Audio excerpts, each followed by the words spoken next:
Haleluya. Tusimame tukamwabudu Mungu kwa ajili ya neno. Makutano, tusimame tukamwabudu Mungu kwa ajili ya neno. Ni wewe wa kuabudiwa, ni wewe, ni wewe wa kuabudiwa, ni wewe wa kupewa sifa na utukufu na heshima, ni wewe mwenye nguvu na uweza, ni wewe, ni wewe wa kuabudiwa, ni wewe, ni wewe wa kuabudiwa, ni wewe wa kupewa sifa na utukufu na heshima, ni wewe mwenye nguvu na uweza, ni wewe, ni wewe Bwana, wa kuabudiwa, ni wewe, ni wewe, ni wewe wa kuabudiwa, ni wewe, ni wewe Bwana, Bwana wa kuabudiwa, ni wewe, ni wewe, ni wewe wa kuabudiwa, ni wewe wa kupewa sifa na utukufu na heshima, ni wewe mwenye nguvu na uweza, ni wewe Bwana wa kupewa sifa na utukufu na heshima, ni wewe mwenye nguvu na uweza, ni wewe wa kupewa sifa na utukufu na heshima, ni wewe mwenye nguvu na uweza, ni wewe wa kupewa sifa na utukufu na heshima, ni wewe mwenye nguvu na uweza, wa kupewa sifa na utukufu na heshima, ni wewe mwenye nguvu na uweza, ni wewe wa kupewa sifa na utukufu na heshima, ni wewe mwenye nguvu na uweza, ni wewe wa kupewa sifa na utukufu na heshima, ni wewe mwenye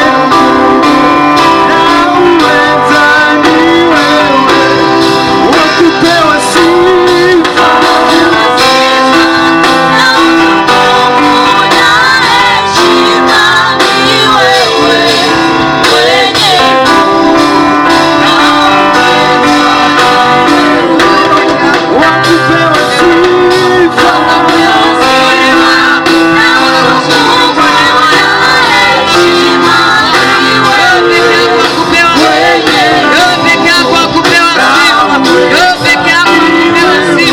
Tunakushukuru Mungu wetu, ni wewe peke yako wa kupewa sifa. Tunalitukuza jina lako katika jioni ya leo. Asante kwa neema yako, asante kwa kibali chako ambacho umetupa tena. Ni siku nyingine tena hii Bwana, ambao tuko tayari kusikia neno lako. Ninaualika uwepo wako katikati ya mahali hapa. Fungua fahamu za watu wako wakapate kuelewa neno lako. Katika jina la Yesu nimeomba na kuamini. Amen. Haleluya. Bwana Yesu asifiwe, watu wa Mathayo. Haleluya. Haleluya. Kama una amani tupungiane mkono.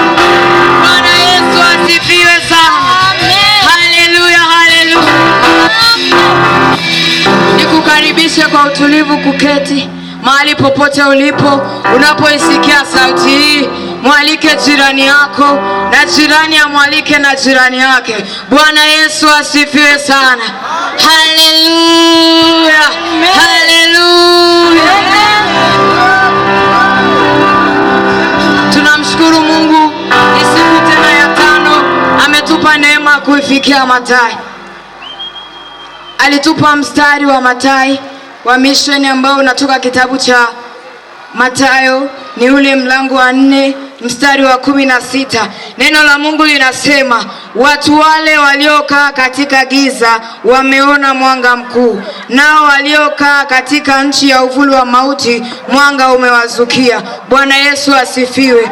Lakini nitakwenda kukusomea mstari ambao atasimama nao mtumishi siku ya leo. Unatoka kitabu cha Maombolezo mlango wa 3, ni ule mstari wa 22 hadi mstari wa 23. Neno la Mungu linasema, ni huruma za Bwana kwamba hatuangamii, kwa kuwa rehema zake hazikomi. Ni mpya kila siku asubuhi, uaminifu wako ni mkuu. Nitarudia, ni huruma za Bwana kwamba hatuangamii, kwa kuwa rehema zake hazikomi. Ni mpya kila siku asubuhi, uaminifu wako ni mkuu. Haleluya! Bwana Yesu asifiwe sana.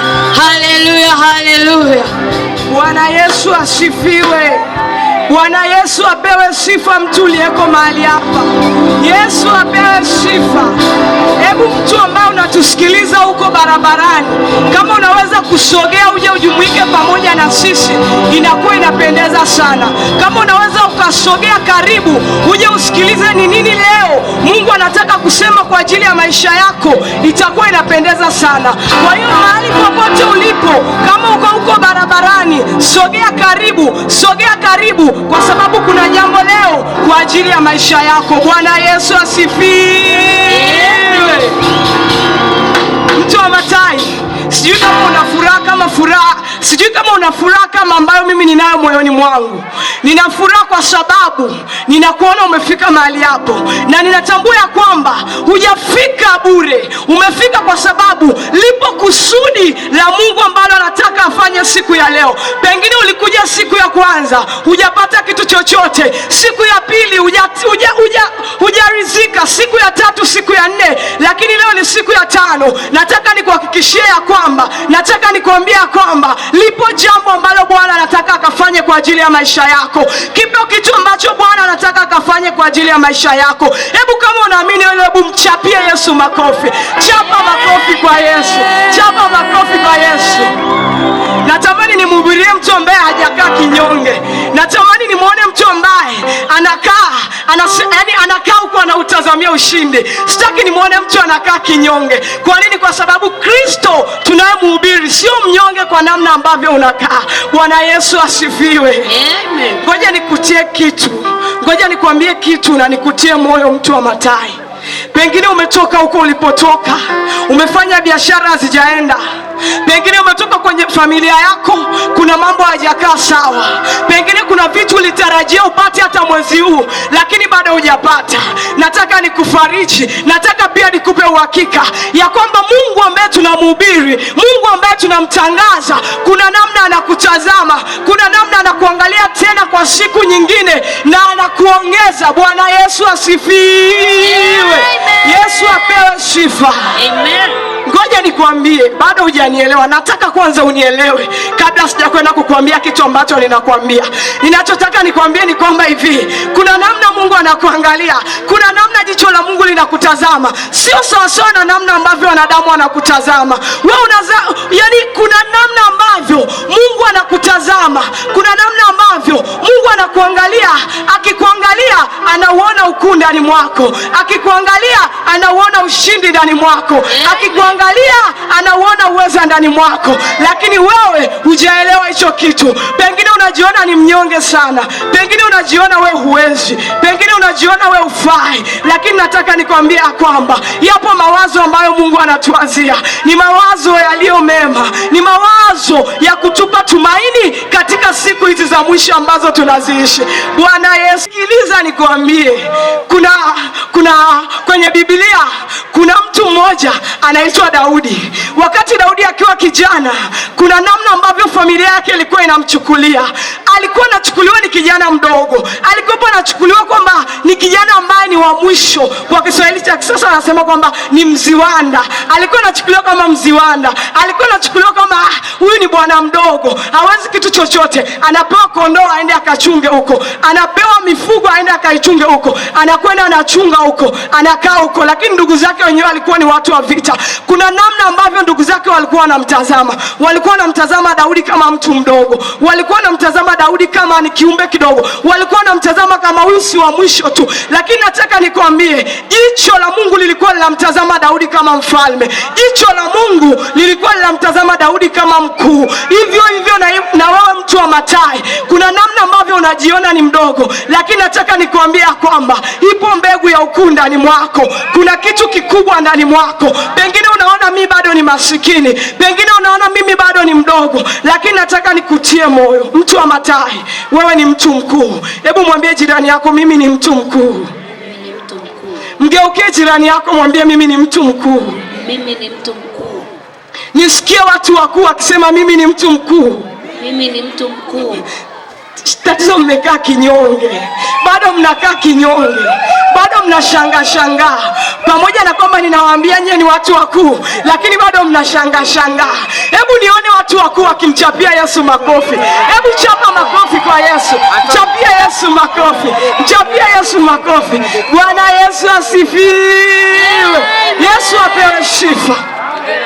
Mtu wa Mathayo, sisi tuna jambo moja kwa ajili ya maisha yako. Vivyo ambavyo wenzangu walitoka kusema, hata na mimi bado ninasisitiza hicho kitu, na bado kitaendelea kusisitizwa hata mpaka pale ambapo Yesu atarudi. Jambo hilo sisi tunasisitiza kwa habari ya wokovu. Jambo hilo sisi tunamsisitiza Yesu Kristo, ya kwamba watu waweze kumpokea, ya kwamba watu waweze kumwishi, ya kwamba watu waweze kumtaka, ya kwamba watu waweze kutengeneza mahusiano na Yesu Kristo. Ngoja unisikilize alafu utanielewa. Pengine bado unasema huyu anataka kusema nini, huyu anataka kusemaje? Lakini nina jambo kwa ajili ya maisha yako, nina jambo kwa ajili ya maisha yako. Na jambo hilo sio jambo lingine, ni jambo la Yesu Kristo, ni jambo la yule aliyekufia msalabani, ni jambo la yule ambaye kwake masamaha yanatangazwa kwenye maisha yako, ni jambo ambalo kwa yule kwako ushindi unatajwa kwenye maisha yako, ni jambo ambalo kwa yule maovu yanashindwa kwenye maisha yako. Bwana Yesu asifiwe. Yesu apewe sifa. Amen. Mtu wa Mathayo, najaribu kukuwekea msingi mzuri ili uweze kuelewa kitu ambacho ninataka kwenda kukuambia hapo mbele. Nataka nikuthibitishie kitu kimoja, ya kwamba Mungu ambaye tunamtangaza ni Mungu mwaminifu. Nataka nikuonyeshe jambo moja, Mungu ni mwaminifu katika kila kitu. Maana hata neno lake linasema ya kwamba yeye sio mwanadamu hata akaweza kudanganya. Lakini natamani nikuonyeshe leo ni namna gani Mungu ameweza kuwa mwaminifu katika hili jambo ambalo ninakwenda kukuambia. Neno la Mungu linasema kwamba hivi, vinywa vya manabii vilitabiri, maneno ya manabii alitabiri ya kwamba atakuja yule mwokozi wa ulimwengu. Atakuja kwa sababu ya kuweza kutuokoa, atakuja kwa sababu ya kuweza kutushindia, na hata mpaka sasa alikwisha kuja, na hata mpaka sasa alikwisha kuleta ukombozi. Nataka uone uaminifu wa Mungu namna ulivyo. Na ndio maana tumetoka kusoma hapa neno la Mungu. Neno la Mungu linasema kwamba uaminifu wa Mungu ni mkuu kuliko vitu vyote. Kwa hiyo Mungu sio mwanadamu. Alituahidia ukombozi, na ni kweli kabisa ameuleta ukombozi. Alituahidia kwamba atamleta Yesu, na ni kweli kabisa akamleta Yesu, ameuthibitisha. Ninatamani nikutengenezee taswira, nikutengenezee kitu ambacho kitatamani kikuonyeshe kwenye maisha yako ya kwamba Mungu anapokuwa anakuahidi jambo, Mungu anapokuwa anataka upate jambo fulani, hakuna namna yoyote ile utalikosa. Hakuna namna yoyote ile utalikosa. Mungu ni mwaminifu. Mungu ni mwaminifu. Mungu ni mwaminifu. Bwana Yesu asifiwe. Yesu apewe sifa. Amen. Baada ya mtabasamu, pamoja na kama naambia Mungu ni mwaminifu, natamani waone watu wakitabasamu. Tabasamu kwa sababu Mungu ni mwaminifu. Ni mwaminifu hata kwenye maisha yako, ni mwaminifu hata kwenye familia yako, ni mwaminifu hata katika kila kitu. Lakini kamata jambo moja, ya kwamba Mungu ni mwaminifu, na amekuwa mwaminifu kwa kumleta Kristo ambaye tunamtangaza leo, kwa kuleta wokovu ambao tunautangaza leo. Bwana Yesu asifiwe. Yesu apewe sifa. Yesu apewe sifa. Amen.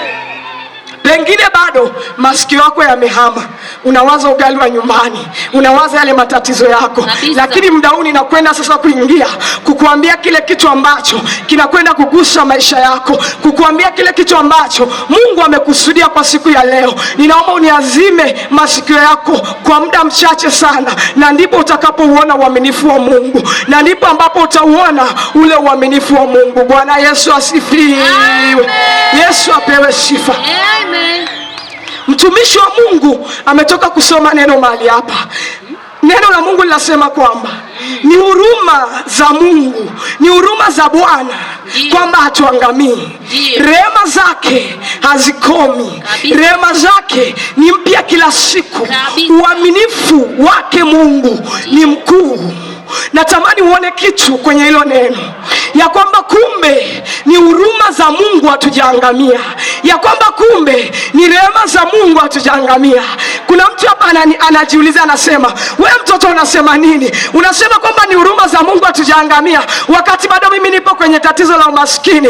Unasema kwamba ni huruma za Mungu hatujaangamia wakati bado mimi nipo kwenye ugonjwa. Unasema ya kwamba ni huruma za Mungu hatujaangamia wakati kila siku ninalala njaa. Unasema ya kwamba ni huruma za Mungu sijaangamia wakati mimi kila siku nina changamoto. Nataka nikuthibitishie, katikati ya hizo changamoto ipo rehema ya Mungu, katikati ya hizo changamoto ipo huruma ya Mungu. Bwana Yesu asifiwe. Yesu apewe sifa. Yesu apewe sifa. Bado kuna mtu anasema, Mungu amenihurumia kwa namna gani? Bado kuna mtu anajiuliza kwamba hizo huruma ziko wapi? Mtu anajiuliza, hiyo rehema iko wapi? Mbona bado sijaiona kwenye maisha yangu? Mbona bado sijaipata kwenye maisha yangu? Nataka nikuthibitishie kitu kimoja, nataka nikwambie kitu kimoja. Huruma ambayo Mungu alimhurumia mwanadamu, huruma ambayo Mungu alimpa mwanadamu, Mungu alimhurumia mwanadamu, Mungu alionyesha huruma zake, akaonyesha rehema zake kupitia wokovu. Bwana Yesu asifiwe. Mwimbaji mmoja akasema, Baba yangu wa mbinguni ninashukuru kwa kunipa wokovu. Kama isingelikuwa ni wewe, nisingeweza kupata wokovu. Nataka nikuthibitishie kitu kimoja, bado hujaziona rehema za Mungu, bado hujajua huruma za Mungu, kwa sababu hujaijua siri iliyopo katika wokovu. Ninapozungumzia wokovu, sizungumzii kwa habari ya kanisa, sizungumzii kwa habari ya dini, ninamzungumzia Yesu Kristo. Bwana Yesu asifiwe. Yesu apewe sifa. Nataka uweke kitu kimoja kwenye ufahamu wako. Nikiuzungumzia wokovu, sizungumzii maneno tu. Ninapokuambia wokovu, ninamaanisha ya kwamba ni Yesu Kristo mwenyewe. Kwa hiyo tunaposema wokovu, mtu akikuuliza nini maana ya wokovu, wokovu ni Yesu Kristo mwenyewe. Alafu Yesu Kristo ni nani? Yesu Kristo ni wokovu. Huo wokovu ukiambiwa kwa maana nyingine ni nini? Ni kutolewa kwenye hatari na kuwekwa sehemu salama. Kwa nini nakwambia hivyo? Nakwambia hivi kwa sababu mtu anapoyaweka maisha yake kwa Kristo anakuwa salama. Mtu anapomuishi Kristo anakuwa salama, na kuthibitishia hauna usalama wowote kama upo nje na Kristo. Amina. Hauna usalama wowote kama upo nje na Kristo. Hauna usalama wowote kama upo nje na Kristo. Ndio. Na kama upo nje na Kristo pia wewe huna wokovu. Amen. Huna wokovu. Ndio. Huna wokovu. Ndio. Utajitetea ndio unaenda kanisani. Utajitetea ndio mimi utajitetea ndio nina dini. Ndio. Lakini nataka nikwambie, wokovu haubebwi nje. wokovu haubebwi tu kwa kanisa, lakini wokovu unabebwa ndani ya moyo wa mtu. Amen. Na unapobeba wokovu unambeba Yesu Kristo. Amen. Unambeba Yesu Kristo. Amen. Unambeba Yesu Kristo. Nimuone mtu ambaye anasema leo nitambeba Yesu Kristo akishangilia. Bwana Yesu asifiwe. Bado ninakazia na nitaendelea kukazia. Ninapokuambia ya kwamba ni huruma za Mungu hujaangamia, ninamaanisha, unajua kwa nini? Kwa sababu hivi, kuna vitu kabisa ambavyo ulivifanya, kuna maovu kabisa ambayo uliyafanya, lakini kwa sababu Mungu ni wa huruma, Mungu ni wa rehema, akikuangalia anasema ya kwamba ngoja nimhurumie tu mwanangu, pengine kesho atabadilika, pengine kesho atanirudia. Akiangalia, akikumbuka kwamba rehema zake ni mpya kila siku asubuhi, kila siku asubuhi rehema zake ni mpya, anasema ngoja nimwangalie mwanangu. Mimi nakwambia, wewe mwenyewe ni shahidi kwenye maisha yako, wewe mwenyewe ni shahidi kwenye maisha yako. Kuna watu ambao wameenda kwa waganga, wamechanjwa chale. Kuna watu ambao wanafanya hizi mambo za kichawi. Kuna watu ambao ni wasengenyaji. Sio kwamba Mungu haoni kwamba wewe ni msengenyaji, sio kwamba Mungu haoni kwamba wewe ni mlevi, hayo maini yaoze. Sio kwamba Mungu haoni ya kwamba unavuta sigara ili kwamba uweze kufa, anaona. Na sio kwamba anashindwa kufanya kitu kwenye maisha yako la na sio kwamba anashindwa kufanya jambo kwenye maisha yako la kukuangamiza, lakini akikuangalia anakuhurumia. Kabisa kabisa. Bwana Yesu asifiwe. Amen. Yesu asifiwe. Nataka utambue jambo moja. Kuna namna Mungu anakuhurumia kwa namna ya ajabu ambayo wewe hujaijua. Kuna namna Mungu anakuhurumia kwa namna ya ajabu ambayo wewe hujaijua. Kuna siri ambayo Mungu ameiweka kwenye huruma zake. Na hiyo siri ni Kristo. Hakuna namna ambavyo wewe ungeweza kupata wokovu. Hakuna namna nyingine ambavyo mwanadamu angeweza kuhurumiwa na Mungu nje na Kristo. Kristo ndio ambaye amezibeba zile huruma za Mungu. Kristo ndiye ambaye amekubali kubeba yale maovu. Kwa nini? Kwa sababu anazibeba zile huruma za Mungu ili kwamba mwanadamu aweze kupata rehema. Bwana Yesu asifiwe. Amen. Yesu apewe sifa. Amen. Yesu apewe sifa. Amen. Wengine wanasema sasa unataka kusema nini? Unataka kusema nini? Mimi nataka kukwambia jambo moja, ya kwamba neno la Mungu linasema hivi. Ndio. Sisi je, tutapataje kupona? Ndio. Tusipo uthamini wokovu mkuu namna hii. Ninapokuambia kwamba sisi je, tunapataje kupona? Yaani ni kwamba mimi na wewe tunapataje kupona? Ndio. Kama hatutaweza kuthamini ule wokovu ambao uliletwa na huruma za Mungu, sisi je, tunapataje kupona?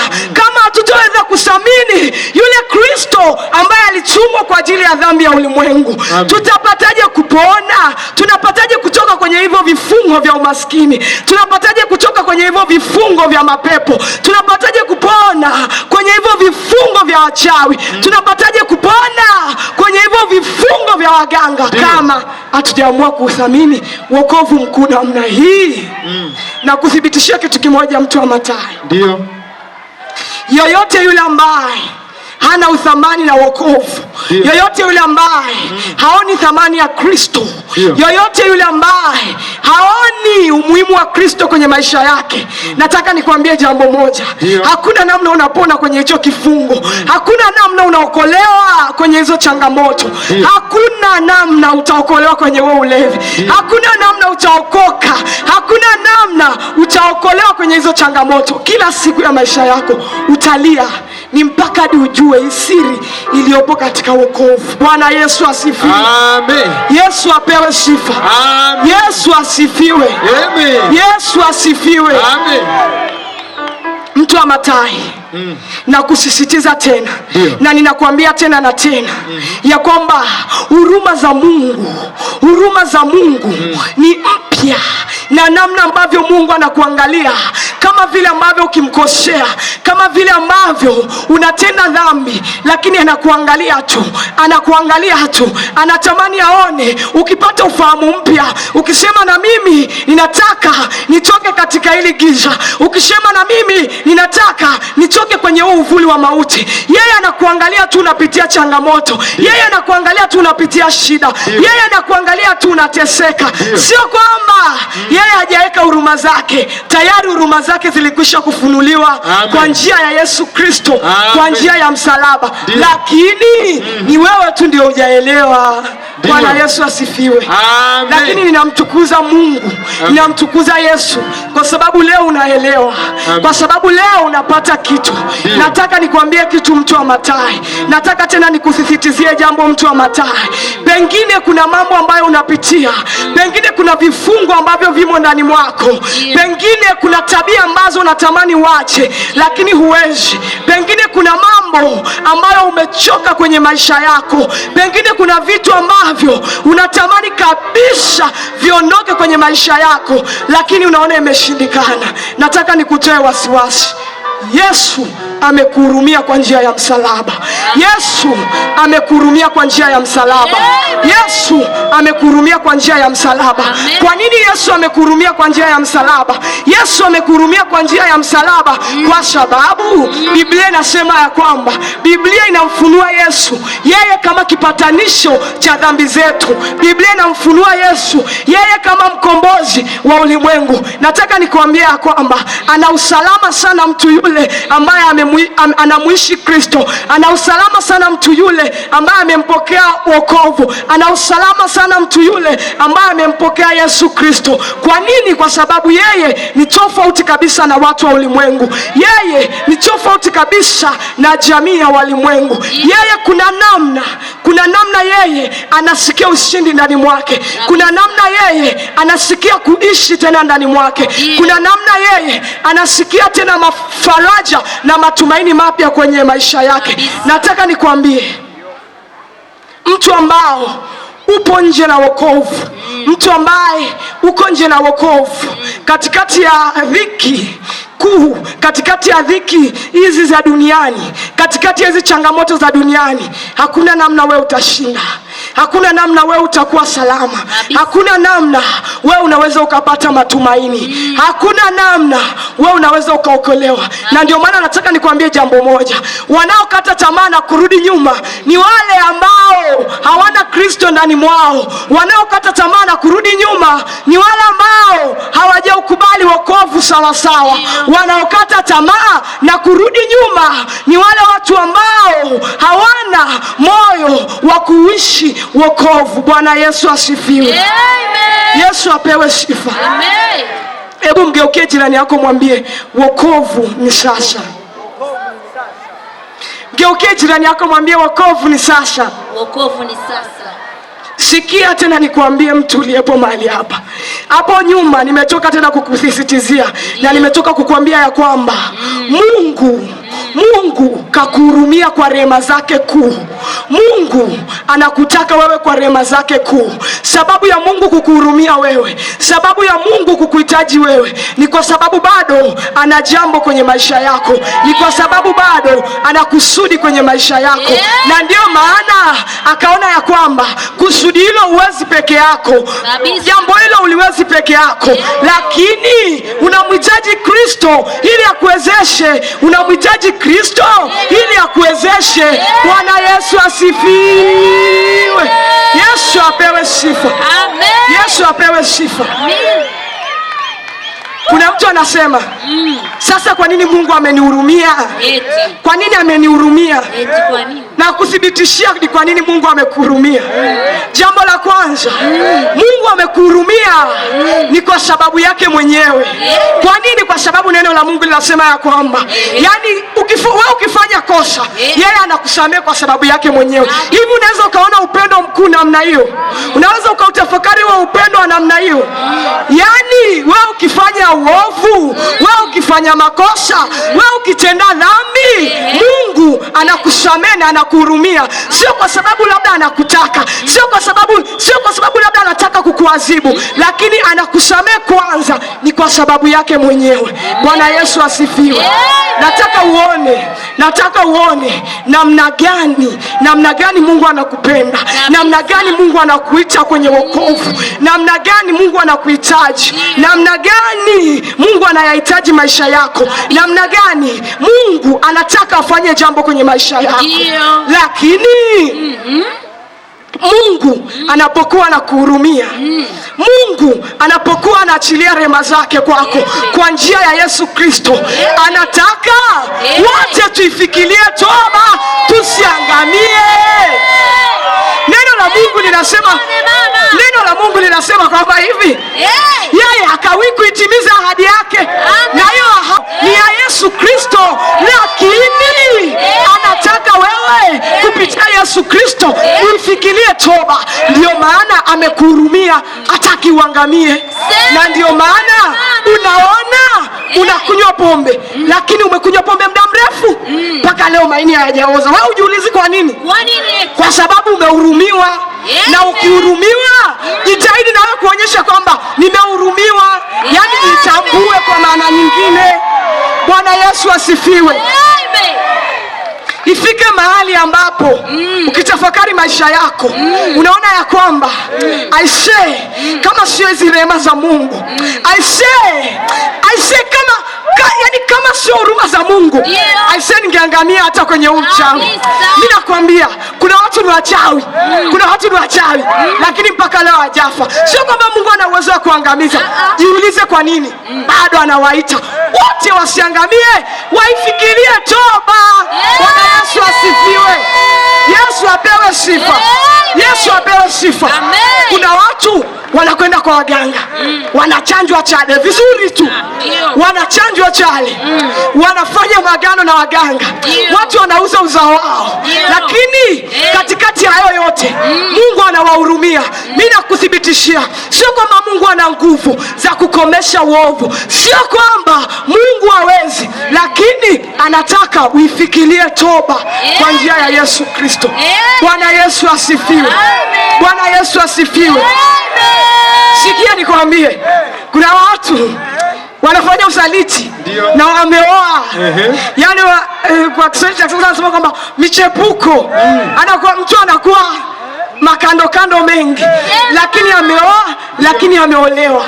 Lakini jiulize, mbona mpaka leo sijapata ugonjwa wote? Sijapata hata ukimwi, sijapata sijui kasondo, kisenene. Sio kama Mungu hakuoni. Mungu anakuona, lakini akikuangalia anaona ya kwamba rehema zangu ni mpya kila siku asubuhi.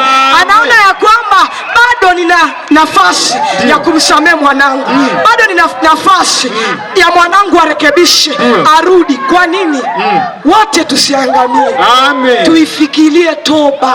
Amina. Yani kila mmoja arudi kwa toba. Amen. Wewe, neno la Mungu linasema kwamba hivi, tubuni basi mrejee, zipate kuja zile nyakati za kuburudishwa kwenu kwa kuwako kwake Kristo. Bwana Yesu asifiwe.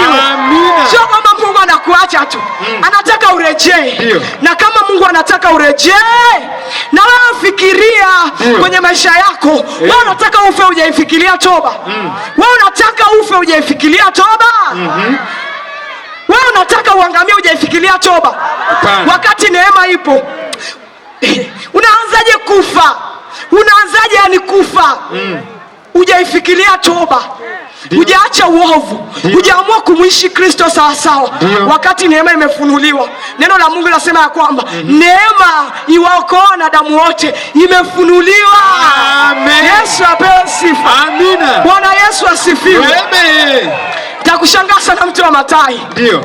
Takushangaa sana. Utanishangaa. Takushangaa. Ndio. Kama utashindwa kuifikiria toba. Kama utashindwa kuifikiria toba. Wakati neema ilikwisha kufunuliwa. Kristo ameshafunuliwa. Ndio. Amefunuliwa kwa sababu ya kwako. Ndio. Amefunuliwa kwa sababu ya maisha yangu. Ndio. Mtu wa Mathayo. Mtu wa Mathayo, kuna nyakati za kuburudishwa pale ambapo unaamua kuirejelea toba. Amen. Kuna nyakati za kufurahishwa pale ambapo unaamua kutoka kwenye uvuli wa mauti, huku Yesu akikusaidia. Sio kwamba sisi ndo tunakusaidia, sio kwamba sisi hapa hivi ndo yani sisi hapa ndo tunataka tuweze kukuwezesha. Iko neema ambayo inakuwezesha. Yupo Kristo ambaye anakuwezesha. Bwana Yesu asifiwe. Yesu apewe sifa. Yesu apewe sifa. Amina. Mtu wa Mathayo ama mtu uliyeko mahali hapa, sikiliza neno la Mungu linasema nini. Neno la Mungu linajifunua na neno la Mungu linamfunua Kristo kama muweza, lakini Kristo kama neema. Nataka nikuthibitishie ya kwamba chochote kile ambacho unakuwa unakipitia, changamoto ile ambayo unakuwa inaipitia, nataka nikwambie neema ilikwisha kufunuliwa miaka 2000 iliyopita. Ni kuna ufahamu tu bado hujaupata, ni kuna namna tu bado hujaelewa, ni kuna kitu tu bado hujajua, ni kuna siri ambayo hujaijua, na hiyo siri iko ndani ya Kristo. Biblia inasema kwamba siri ya Mungu ni Kristo. Kumbe siri ya Mungu ni Kristo. Hakuna namna yote ile utasema unamjua Mungu wakati huijui siri yake, na siri yake ni kumjua Kristo. Biblia inasema kwamba na uzima wa milele ndio huu, wamjue Mungu wa kweli na Kristo ambaye alitumwa kwa ajili ya ulimwengu. Bwana Yesu asifiwe. Yesu apewe sifa. Amen. Ninaweza nikaongea leo mpaka kesho kabisa. Tunaweza tukaongea muda mrefu sana. Ndio. Lakini ninatamani mtu wa Mathayo uweze kufikiria namna gani maisha yako yanaenenda. Ninatamani wakati ninaendelea kukuambia maneno haya uweze kujiangalia ni namna gani unamhitaji Kristo. Ninatamani wakati ninaendelea kukusisitiza jambo hili uweze kufahamu ya kwamba na uweze kutambua ya kwamba ni namna gani Mungu amekuhurumia, ni namna gani Mungu amekupa wokovu kupitia njia ya Yesu Kristo. Anachotaka tu yeye ni kitu kimoja, uweze kuuthamini wokovu. Kwa maana nyingine uweze kumpokea Yesu Kristo, uweze kumuishi Yesu Kristo. Bwana Yesu asifiwe. Yesu apewe sifa. Yesu apewe sifa. Amen. Mimi sijui unapitia nini kwenye maisha yako. Ndio. Mimi sijui ni changamoto gani ambazo zinakumba maisha yako. Mimi sijui ni kwa namna gani umechoka. Mimi sijui ni kwa namna gani unasema ya kwamba mimi nimekata tamaa. Lakini nataka tufanye jambo moja mahali hapa. Nataka tufanye kitu kimoja mahali hapa. Yoyote ambaye anatamani ya kwamba aweze kuipokea neema, aweze kumuishi Kristo, aweze kumfuata Yesu sawa sawa, ili kwamba aweze kupona katika kuangamia, ili kwamba aweze kuokolewa katika mateso, ninamhitaji mtu wa namna hiyo. Mtu wa Mathayo, siwezi kuongea sana kwa sababu pia ya muda, lakini ninachotaka sasa hivi nimekuonyesha namna ambavyo Mungu akakuhurumia kwa njia ya Kristo. Nimekuonyesha namna ambavyo sio kwamba Mungu anashindwa kukuangamiza, lakini anahitaji wewe uweze kuifikiria toba. Lakini anahitaji kwamba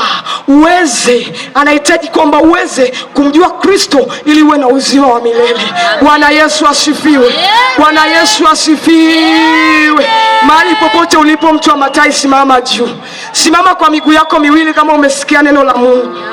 Simama kwa miguu yako miwili.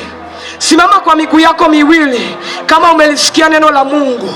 Na ninatamani wote ambao tumefika mahali hapa, kama huko barabarani, wakati unaendelea kuja mbele, kuna wimbo hapo unaimbwa, kuna wimbo hapo unaimbwa kwa ajili ya kuweza kukusogeza zaidi, kwa ajili ya kuweza kukusogeza zaidi, kwa ajili ya kuweza kukusogeza zaidi. Sogea mtu wa Mathayo, sogea mtu uliyeko mahali hapa, popote ulipo,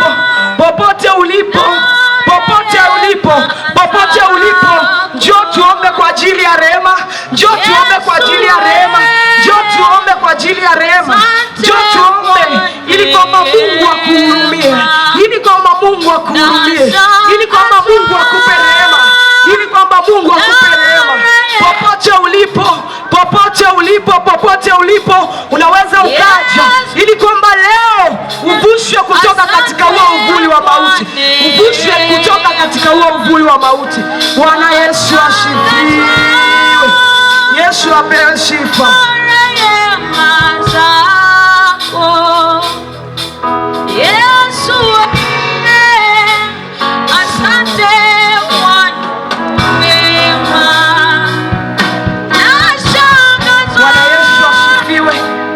Bwana Yesu asifiwe. Mtu uliyefika mahali hapa, Bwana Yesu apewe sifa. Wewe ni wa thamani sana. Wewe ni mtu mkuu. Wewe ni mtu mkuu, ndio maana Mungu aliamua kuutuma wokovu kupitia njia ya Yesu Kristo. Kupitia njia ya Yesu Kristo.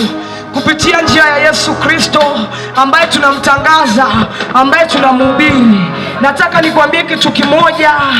Yoyote yule ambaye anatamani, yoyote yule ambaye anatamani ya kwamba aweze kuuthamini wokovu, aweze kuishi wokovu, ninataka niseme, ninataka niombe na mtu yoyote yule ambaye anasema leo niko tayari kwa ajili ya kusema ndio kwa Yesu. Mtu yoyote yule ambaye anasema niko tayari kwa ajili ya kumpokea Yesu Kristo. Hapo ulipo mtu wa matai, hebu funika macho yako. Ninaamini unasikia sauti hii vizuri. Ninaiamini unasikia sauti hii vizuri. Mahali popote ulipo, hapo uliposimama, na unasema leo ninataka nipokee neema ya wokovu, na unasema leo ninatamani kupata rehema za Mungu. Hebu nyosha mkono wako. Nyosha mkono wako. Nyosha mkono wako. Nyosha mkono wako. Yeyote ambaye unasema Yesu niko tayari unihurumie. Yesu nimechoka. Yesu ninapokea wokovu. Yesu ninakuahidi ya kwamba nitawishi wokovu ulioutoa. Nitawishi wokovu mkuu namna hii. Nataka usione aibu.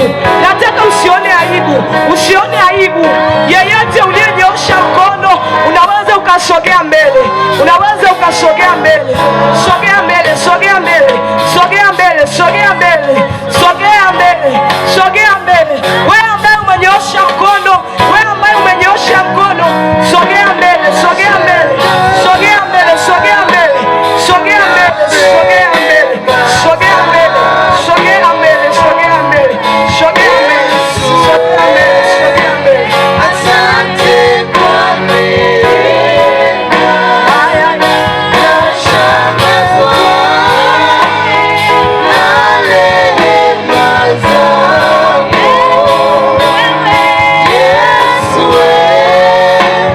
asante kwa neema. Bwana Yesu asifiwe. Wewe uliyesogea mahali hapa, wewe ni mtu mkuu na umefanya maamuzi makubwa na ya heshima sana kwa Yesu. Mungu akubariki sana, na utakwenda kufuatisha sala hii ambayo nitakuongoza. Natamani ukaifanye kwa imani, kwa sababu ni kwa moyo umeamini maneno haya, lakini kwa kinywa unakwenda kukiri na kuupokea wokovu. Ninatamani pata utulivu kidogo, pata utulivu kidogo. Popote ulipo wewe uliosogea mahali hapa, pata utulivu, kwa sababu haya maneno ni ya imani. Unatakiwa ukayaseme kwa imani. Unatakiwa ukayaseme kwa imani. Tamka maneno haya na mimi. Hebu sema: Bwana Yesu, ninakushukuru kwa ajili ya rehema, kwa ajili ya upendo. Ingawa mimi ni mwenye dhambi, lakini leo nimetambua ziko huruma katika Yesu. Nami niko mbele zako. Ninaomba unihurumie. Ninaomba unipokee, huku ukinisafisha dhambi zangu zote, maovu yangu yote na makosa yangu yote. Leo ninaupokea wokovu. Ninaupokea wokovu. Nitaishi wokovu. Nitakufuata Yesu. Naomba unisaidie. Roho Mtakatifu, naomba uniongoze. Haya, mchapie Yesu makofi. Amen. Amen. Amen. Amen. Majeshi ya Bwana, tutachukua majina yao haya kwa ajili ya kuweza kuwaombea. Kwa hiyo popote ulipo utaandikwa jina, lakini ninaombi juu yako wewe ulioko mahali hapa. Kama ulishaandikwa jina, usirudie kuandika jina. Kama siku zilizopita umeandikwa jina, usirudie tena kuandika jina lako. Bwana Yesu asifiwe. Bwana Yesu asifiwe. Bwana Yesu asifiwe. Umefanya maamuzi makubwa sana. Umefanya maamuzi bora sana. Wewe ni mtu wa thamani. leo umeupokea wokovu, unakwenda kumuishi Yesu. Yesu atakusaidia, Yesu anasaidia, Yesu atakupa ushindi, utamwona kwenye maisha yako. Hizi sio habari za hadithi, ni habari za uhalisia na ni habari za kweli kabisa. Ni habari za uhalisia na ni habari za kweli kabisa. Yesu atakusaidia, Yesu atakusaidia. Endelea kuandika jina lako mahali popote ulipo. Sisi tunakwenda kukuombea kwa sababu tuna imani na Yesu ambaye tunamtangaza, kwa sababu tuna uhakika na Yesu ambaye tunamtangaza. Yesu anaponya, Yesu anasaidia, Yesu anaweza, Yesu anaponya, Yesu anaweza, Yesu anaweza, Yesu anaponya, Yesu anaweza, anakusaidia, anakusaidia, na umekwisha kusaidika, na umekwisha kusaidika, na umekwisha kusaidika, na umekwisha kusaidika, na umekwisha kusaidika, na umekwisha kusaidika. Oh, asante Yesu, asante Yesu, asante Yesu, asante Yesu, asante Yesu, asante Yesu, asante Yesu, asante Yesu kwa ajili ya neema.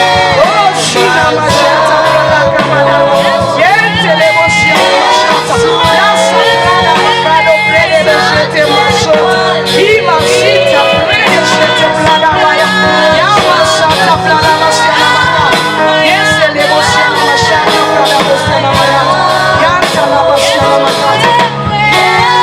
Wakati majina yanaendelea kuchukuliwa, wakati majina yanaendelea kuchukuliwa, tutakwenda kuomba, tunakwenda kuomba, tunakwenda kuomba, tunakwenda kuomba kwa ajili ya wao ambao wamempa Yesu maisha. Tunakwenda kuwaombea neema, tunakwenda kuwaombea dunia isiwashinde, tunakwenda kuwaombea Yesu awaokoe, tunakwenda kukuombea. Asante Yesu kwa ajili ya roho hizi, asante Yesu kwa ajili ya nafsi hizi, asante Yesu kwa ajili ya maisha ya watu hao ambao wameweza kusema ndio kwako.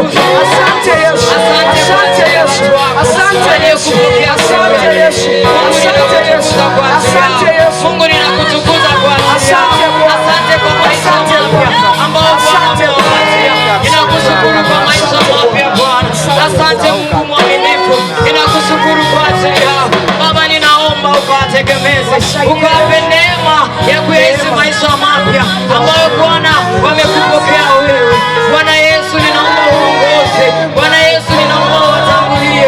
Bwana Yesu, ninaomba uwatangulie katika kila wanalolifanya, ukawaongoze kuishi maisha ndani ya Kristo, katika jina la Yesu.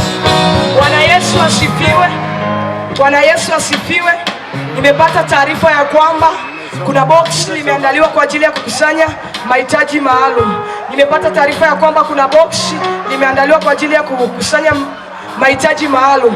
Lakini kabla hatujakwenda kukusanya mahitaji maalum, nilikuwa ninatamani hawa tumewaombea neema ya Mungu. Sasa ninatamani tukaombe na wale watu ambao wanaishi wana udhaifu wowote, wanaishi wana magonjwa, wanaishi wanataka uponyaji, wanaishi wanaona ya kwamba wana vifungo, wanaishi wanaona ya kwamba wanahitaji kufunguliwa. Hebu kama una changamoto hizo, sogea mbele, kwa sababu tunakwenda kuomba na wewe. Tunakwenda kuomba kwa ajili ya maisha yako.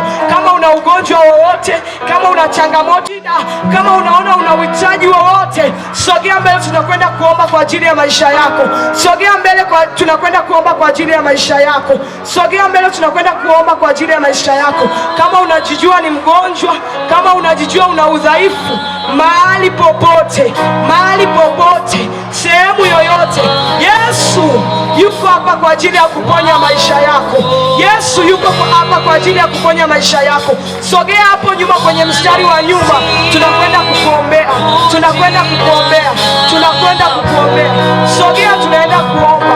Sogea, tunakwenda kuomba kwa ajili yako. Sogea, tunakwenda kuomba kwa ajili yako. Tunakwenda kumwita Yesu aachilie uponyaji ndani ya maisha yako.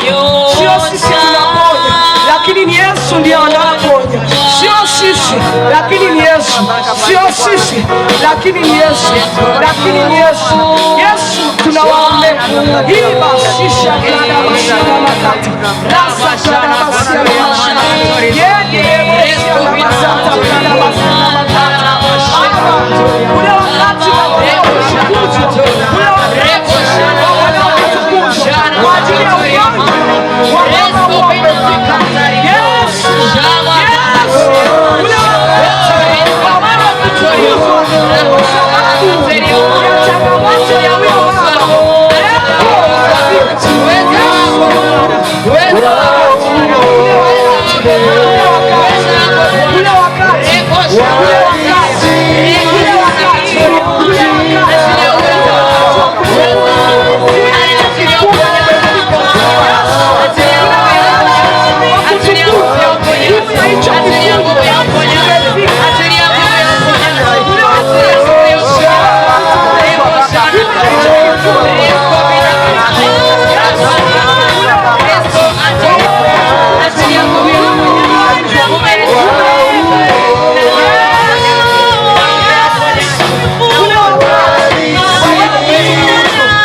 sababu ya ugonjwa wa huyo baba, kwa sababu ya huo ugonjwa wa huyo mama, kwenye hivyo vifungo, kwenye hivyo vifungo,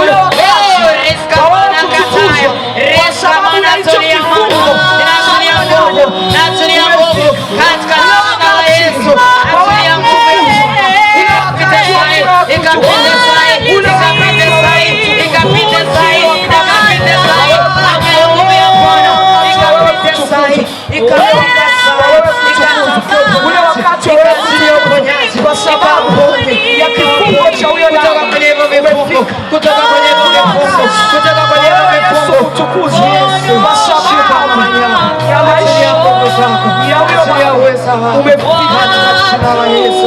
achilia nguvu ya Ule wakati, ule wakati, ule wakati, ule wakati, yale majira, yale majira, yale majira,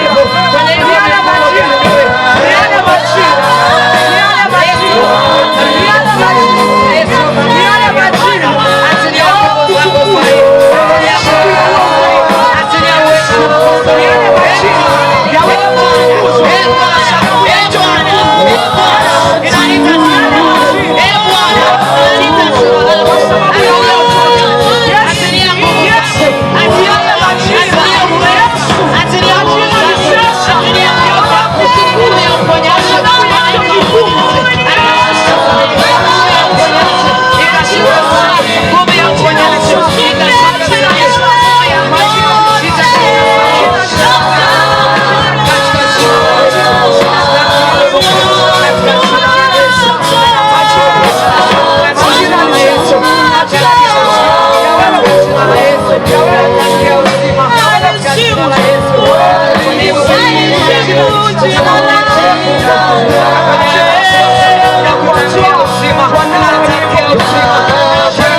Bwana Yesu asifiwe. Yesu apewe sifa. Mtu ulioko mahali hapa, nataka nikutangazia ya kwamba Yesu amekuponya. Nataka nikutangazia ya kwamba Yesu amekuponya. Nataka nikwambie ya kwamba kutokana na imani yako hiyo uliopokea nayo wokovu, kutokana na namna hiyo ambayo umempokea Kristo, nimekutangazia uponyaji katika jina la Yesu. Nimetangaza uponyaji kwenye uchumi wako, nimetangaza uponyaji kwenye ndoa yako, nimetangaza uponyaji kwenye maisha yako, nimetangaza uponyaji kwenye kizazi chako, nimetangaza uponyaji kwenye maisha ya kwako yote, nimetangaza uponyaji kwenye kila kitu ambacho unajihusisha nacho katika jina la Yesu Kristo. Mshangilie Yesu Kristo, mshangilie Yesu, mshangilie Yesu, mshangilie Yesu, mshangilie Yesu, mshangilie Yesu, mshangilie Yesu, mshangilie Yesu, mshangilie Yesu, mshangilie Yesu, mshangilie Yesu, mshangilie Yesu, mshangilie Yesu. Hebu sema mimi ni mbarikiwa. Sema mimi nimebarikiwa. Haleluya, haleluya.